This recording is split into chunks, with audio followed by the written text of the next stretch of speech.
السلام علیکم ورحمۃ اللہ وبرکاتہ۔ آج ہم صدقے کی اہمیت کے بارے میں دیکھیں گے۔ ہم سب جانتے ہیں کہ صدقہ کیا ہوتا ہے اور صدقہ کتنا اہم ہوتا ہے۔ اس کے تعلق سے ملٹیپل حدیثیں بھی آتی ہیں، لیکن میں آج اس پر روشنی ڈالوں گی ایک قرآن کی آیت سے اور ایک حدیث سے۔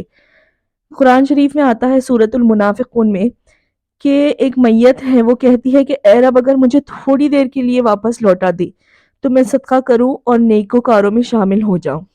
سبحان اللہ۔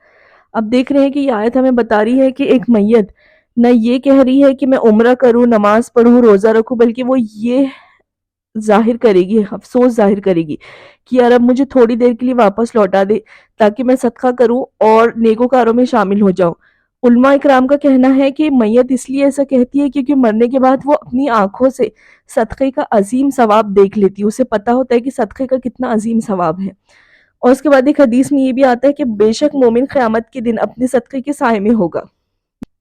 اسی طرح ایک حدیث میں آتا ہے کہ رسول اللہ صلی اللہ علیہ وسلم عید الاضحیٰ یا عید الفطر کے موقع پر کہیں تشریف لے جا رہے تھے، جب مسجد سے تشریف لا رہے تھے تو آپ کا گزر عورتوں کے پاس سے ہوا تو آپ نے فرمایا اے عورتوں کی جماعت صدقہ کرو کیونکہ میں نے تمہاری کثرت کو جہنم میں دیکھا ہے۔ اللہ اکبر۔ آپ کہہ رہے ہیں کہ میں نے تمہاری کثرت کو جہنم میں دیکھا ہے اور تم صدقہ کیا کرو۔ کتنی بڑی بات ہے۔ اس کا مطلب یہ ہے کہ صدقہ جہنم سے آزاد ہونے کا ایک راستہ ہے۔ صدقہ ایسی چیز ہے جو آپ کو جہنم سے بچائے گا انشاءاللہ تعالی۔ اب دیکھیں، مسئلہ یہ نہیں ہوتا کہ ہم صدقے کو ڈینائی کرتے ہیں۔ مسئلہ یہ ہوتا ہے کہ ہم لیڈیز جو ہے یہ سمجھتی ہیں کہ جو ہمارے شوہر اسپینڈ کر رہے ہیں، غریبوں کو دے رہے ہیں، یا ہمارے باپ یا ہمارے بھائی اگر کچھ غریبوں کی مدد کرتے ہیں تو وہ ہمارے لیے بھی اکتفا کر جاتا ہے، ہمارے لیے کفالت کر جاتا ہے، لیکن ایسا نہیں ہے۔ جو صدقہ دے گا، زکوٰۃ ہے، فرض ہے، اگر وہ آپ کے بہاف پہ آپ کے ہسبینڈ یا آپ کے والد یا آپ کے بھائی دیتے ہیں تو چل جائے گا، لیکن صدقہ ایسی چیز ہے بے شک وہ کریں گے بھی تو آپ کو ثواب ملے گا، لیکن اتنا نہیں جتنا آپ اپنے ہاتھ سے اور پرخلوص نیت سے کرے گی تو آپ کو ہوگا۔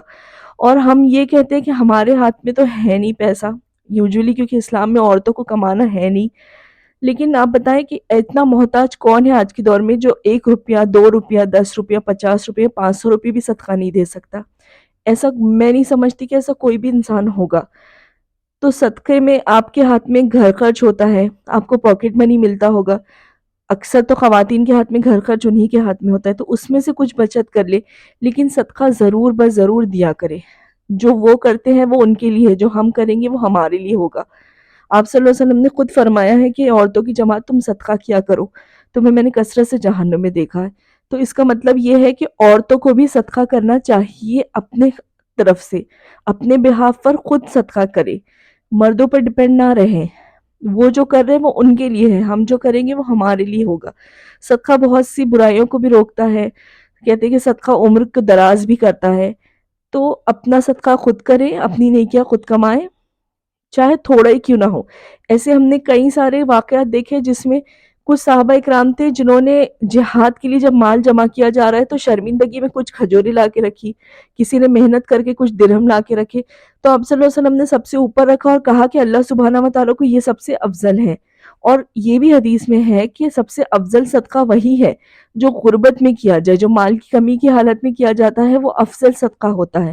تو اللہ سبحانہ و تعالیٰ کو یہ بہت پسند ہے کہ آپ کے پاس کچھ نہیں ہے، آپ پھر بھی اس کے نام پر صدقہ و خیرات کر رہے ہیں۔ یہ نہیں ہے کہ ہم سمجھتے ہیں جو لوگ امیر ہیں یہ ان کے لیے ہے، وہ دیں گے، نہ نہ نہ، ایسے نہیں ہے۔ صدقہ سب کے لیے ہے۔